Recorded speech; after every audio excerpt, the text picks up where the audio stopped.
¿Recuerdas cuando entrabas a una página web y podías leer lo que necesitabas sin que nada se interpusiera en el camino? Sin ventanas emergentes tapando el texto, sin videos reproduciéndose solos, sin banners parpadeando a un lado. A principios de los años 2000, e incluso muchos años después, varios de los sitios más populares de Internet funcionaban así. Eran herramientas de verdad. Entrabas, hacías lo que necesitabas y te ibas. Parecían proyectos creados por personas que simplemente querían compartir información. Pero poco a poco al principio, y luego de golpe, cada uno de esos sitios descubrió que era mucho más rentable estorbarte que servirte. Hoy, más de 900 millones de personas en todo el mundo usan algún tipo de bloqueador de anuncios solo para poder navegar por Internet, de una forma que antes era completamente normal y que ahora se ha vuelto cada vez más rara. Esta es la historia de cómo sitios en los que todo el mundo confiaba terminaron convirtiéndose en páginas que la mayoría apenas soporta. Y empecemos con Fandom, el sitio que prometía conservar gratuitamente el conocimiento de cualquier fan sobre cualquier franquicia. Cuando todavía se llamaba Wikia, su misión era muy sencilla. Cualquier persona podía documentar todo sobre el universo que amaba, sin propietarios, sin control editorial corporativo. Y funcionó. Editores voluntarios pasaron años escribiendo artículo tras artículo sobre Pokémon, Star Wars, o cualquier episodio de la serie que se te ocurra. Todo gratis. Todo por pasión. Fandom se convirtió en la primera parada para cualquiera que buscara en Google información sobre una franquicia, por más de nicho que fuera. Pero en 2024 y 2025, la situación terminó de salirse de control. Editores veteranos, personas que nunca recibieron un solo centavo por su trabajo, empezaron a denunciar que las páginas estaban invadidas por videos que se reproducían automáticamente, enormes banners laterales y ventanas emergentes de encuestas que llegaban a cubrir el artículo por completo. En algunos casos, la cantidad de anuncios era tan excesiva que el navegador en dispositivos móviles se volvía prácticamente inutilizable. Uno de los antiguos editores de la wiki de League of Legends lo resumió perfectamente en una publicación. Es como intentar leer encima de una máquina tragamonedas. Apenas puedes ver el artículo por la cantidad de elementos que están cargando en la pantalla. La situación llegó a un punto tan crítico que comunidades enteras decidieron marcharse. En 2024, los administradores de las wikis de Destiny, Terraria y RuneScape abandonaron Fandom para alojarlas de forma independiente, llevándose consigo a millones de lectores habituales. Explicaron públicamente que la degradación de la experiencia de usuario, el exceso de publicidad y la falta de control sobre el diseño de sus propias páginas fueron las principales razones de la ruptura. Y lo más irónico es que muchas de esas comunidades se habían construido originalmente dentro de la propia plataforma, antes de que Fandom las adquiriera e integrara mediante distintos acuerdos de compra. Ahora, esas mismas comunidades que ayudaron a convertir la marca en lo que es hoy están huyendo de ella. Como resumió un usuario en el foro Hacker News, es un serio candidato a ser el peor sitio web de Internet. Y eso que yo ya odiaba Fandom incluso antes de verlo sin un bloqueador de anuncios. Ahora cambiemos de página y hablemos de Quora, el sitio que prometía algo todavía más ambicioso. Reunir a personas reales, muchas de ellas verdaderos expertos, respondiendo preguntas reales, sin el caos de los foros y sin la superficialidad de las redes sociales. Durante sus primeros años, funcionó de maravilla. Había respuestas largas, detalladas y escritas por personas que realmente conocían el tema. Un contraste enorme con el desorden que ya dominaba Yahoo Respuestas. Pero Quora tardó demasiado en descubrir cómo convertir todo eso en un negocio. Y cuando por fin encontró una solución, creó un programa que pagaba a los usuarios según el nivel de interacción que generaban sus respuestas. Visto en retrospectiva, el problema era evidente. Mucha gente descubrió que crear preguntas falsas y responderlas con textos genéricos producidos en masa era mucho más rentable y rápido que dedicar tiempo a escribir respuestas de calidad. Al mismo tiempo, la moderación, cada vez más automatizada y con menos personal, debido a los recortes de presupuesto, empezó a eliminar por error respuestas extensas y bien documentadas, mientras dejaba pasar auténticos ejércitos de bots.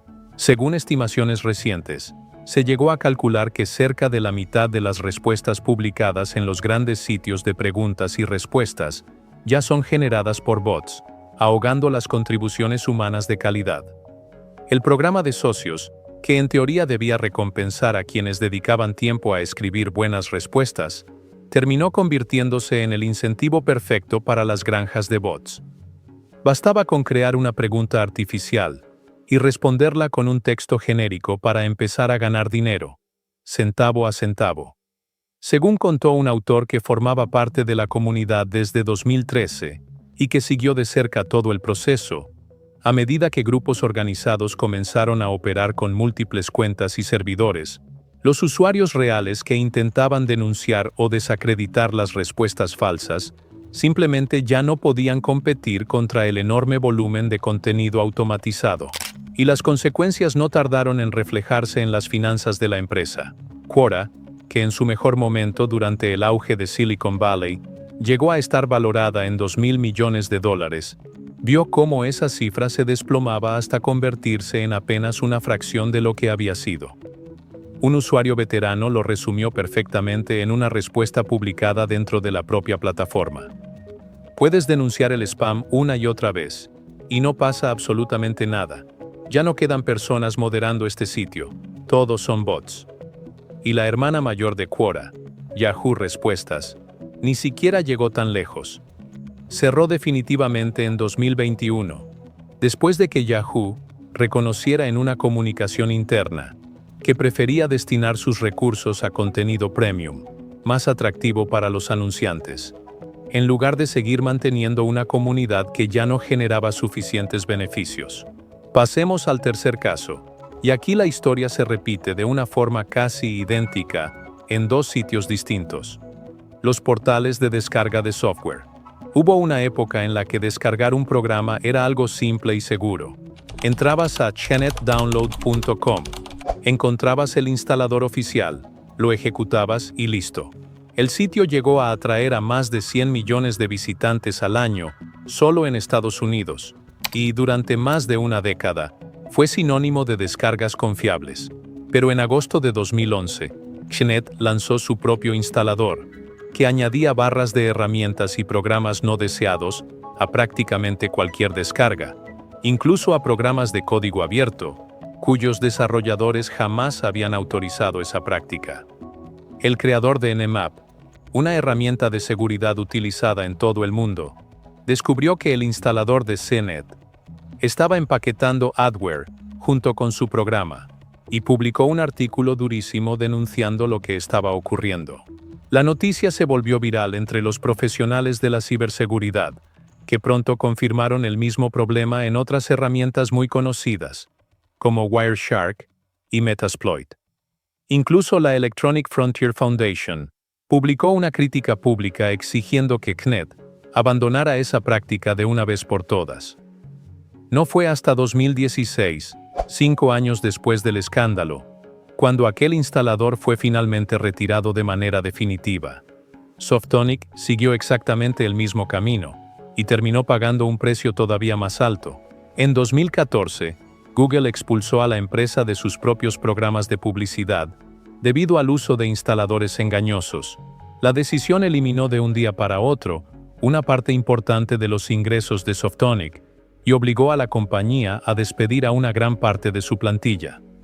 Hasta el día de hoy, programas de seguridad como Malwarebytes mantienen una detección específica llamada PUP.optional.softonic, advirtiendo que su instalador utiliza interfaces diseñadas para manipular al usuario e instalar adware, que luego resulta difícil de eliminar. Y la advertencia sigue siendo válida incluso en 2026. En foros como Reddit, muchos usuarios todavía recomiendan evitar Softonic por completo e ir directamente al sitio oficial del desarrollador, porque el riesgo de hacer clic en el botón equivocado, esos que parecen decir descargar, pero en realidad son solo anuncios disfrazados, nunca desapareció del todo. Y la historia no termina ahí. GameFAQs, el primer lugar al que cualquier jugador acudía cuando se quedaba atascado en un nivel, hoy es descrito por muchos veteranos, en palabras de un usuario del foro ResetEra, como un enorme anuncio de GameSpot, después de que CBS comprara el sitio e integrara ambas plataformas. IGN tomó el camino contrario. Se convirtió en una auténtica máquina de adquisiciones. En 2024 compró CNET por $100 millones, y ese mismo año incorporó también marcas enteras como Eurogamer, Rock Paper Shotgun y VG247, un proceso que terminó provocando despidos masivos de periodistas con años de experiencia. Y Weather.com, una página cuya única función debería ser decirte si va a llover o no, terminó enfrentándose a una demanda presentada por la ciudad de Los Ángeles, después de que varias investigaciones revelaran que su aplicación seguía recopilando la ubicación precisa de los usuarios, incluso cuando el rastreo supuestamente estaba desactivado, para luego compartir esa información con socios publicitarios. Por su parte, Genius, la referencia para entender el significado de las letras de canciones, siempre supo que ese tipo de tráfico generaba muy pocos ingresos publicitarios. Eso llevó a la empresa a probar prácticamente cualquier estrategia para monetizar a su audiencia, incluida una controvertida herramienta de anotaciones que funcionaba en cualquier sitio web de Internet, con el único objetivo de sacar provecho de esa comunidad tan fiel. Y luego está Reddit. Durante años fue conocido como la portada de Internet, gracias a su simplicidad. Hoy genera más de $1.000 millones al año, gracias a anuncios disfrazados de publicaciones comunes, integrados directamente en un feed, donde antes solo había conversaciones entre personas reales. Es el mismo Reddit que, en 2023, prácticamente acabó con las aplicaciones de terceros que tanto apreciaba su comunidad, obligando a los usuarios a utilizar la aplicación oficial, repleta de publicidad. La decisión provocó una protesta histórica. Miles de comunidades se apagaron durante 48 horas como forma de rechazo. Y al igual que ocurrió con las aplicaciones móviles, los usuarios no se quedaron de brazos cruzados. Hoy, más de 900 millones de personas en todo el mundo utilizan bloqueadores de anuncios en al menos uno de sus dispositivos, una cifra que se ha multiplicado por más de 20 desde comienzos de la década pasada. Para casi 2 de cada 3 usuarios, la razón es siempre la misma. Hay demasiados anuncios, o los anuncios son demasiado invasivos. En Estados Unidos, aproximadamente 1 de cada 3 internautas ya utiliza algún bloqueador de anuncios, una práctica que se ha extendido tanto entre los más jóvenes como entre las personas de mayor edad. Solo en 2024, esta tendencia representó más de $54.000 millones en ingresos publicitarios perdidos para editores y plataformas. Una enorme parte del mercado de la publicidad digital que simplemente desapareció.